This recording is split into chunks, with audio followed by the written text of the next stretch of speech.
I am a certified nurse assistant, CNA for short.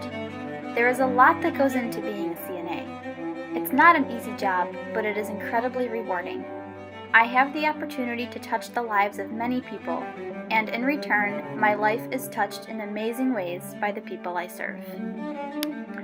I work at Alden of Waterford Post-Acute Care and Rehabilitation Center near Rush Copley Hospital.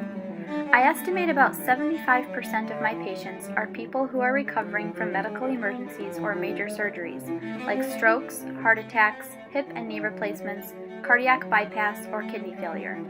The other 25% are elderly people who will live there for the rest of their lives, many of which with some form of dementia.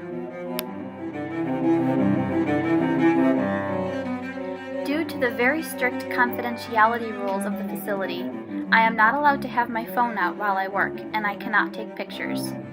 However, I was able to sneak a few while making sure to avoid any image of the patients. This is the side of the building that I walk past to get to the staff entrance. I have a special sensor that I keep on my keychain that unlocks the door for me. The scanner beeps and the door gives a satisfying click to unlock. I walk into the building as I mentally prepare for the unpredictability of my shift.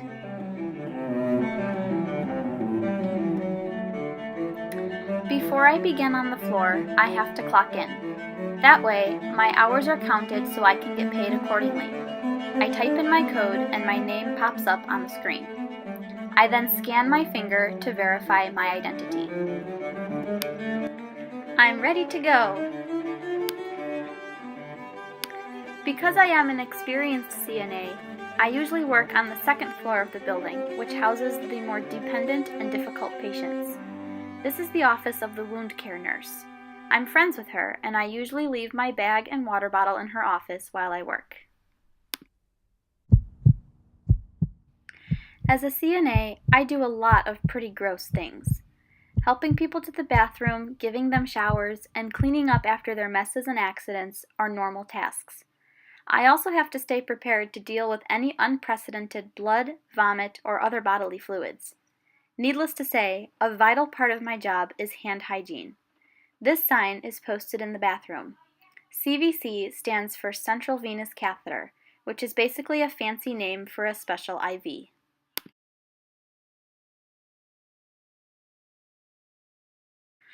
These are posted in the clean utility room above the sink. The answer is number 1, washing hands with soap and water.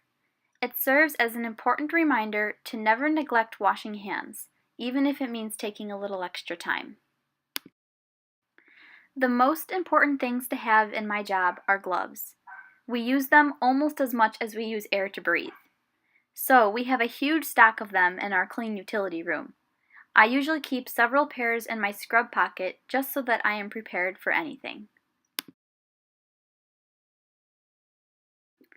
The majority of the patients I care for are incontinent, meaning they cannot control their bladder and bowels, either for medical reasons or simply old age. So, they use diapers.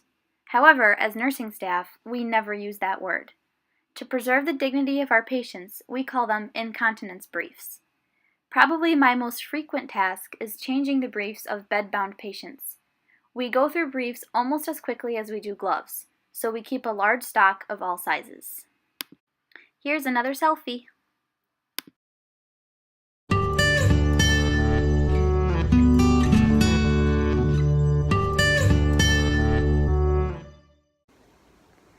Choosing my internship was pretty easy because I was already working as a CNA before the school year began. I wanted to keep working throughout school, not only to make money, but also to gain experience for my future nursing career, so interning as a CNA was a great choice.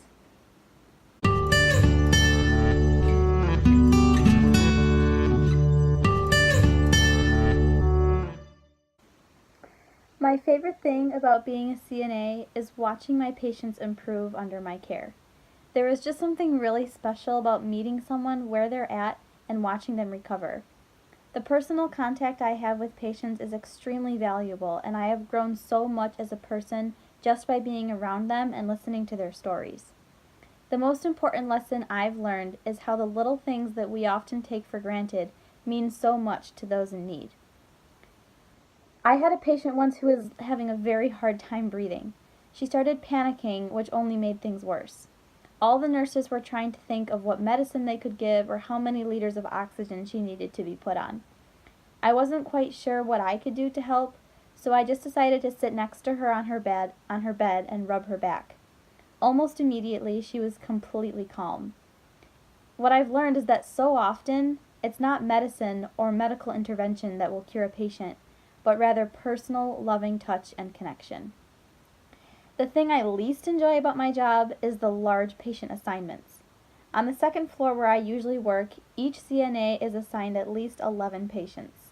With this load, it is hard to find time to have that personal connection that I just mentioned. I often feel like I'm fighting against time as I have to make sure each of my patients is breathing, thriving, showered, dressed, out of bed, in bed, fed, changed, etc. It gets quite stressful at times, and there have been days when I've come home in tears.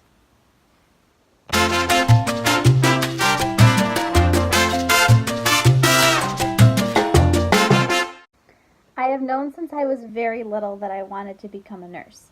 Being a CNA has only solidified that decision. Yes, it's dirty and difficult and stressful, but in my mind, that's what makes nursing such a fulfilling and rewarding career.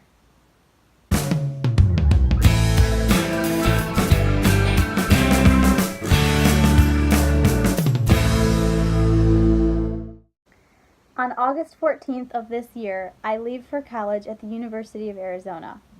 I am a pre-nursing/nursing major. My first 2 years will be spent completing nursing-focused general education requirements. My last 2 years will be full-fledged nursing studies, and I'll graduate with a bachelor's degree in nursing. I'll need to stay focused and driven in order to graduate in 4 years, but it's my goal to do so, and I am ready and excited to make it happen.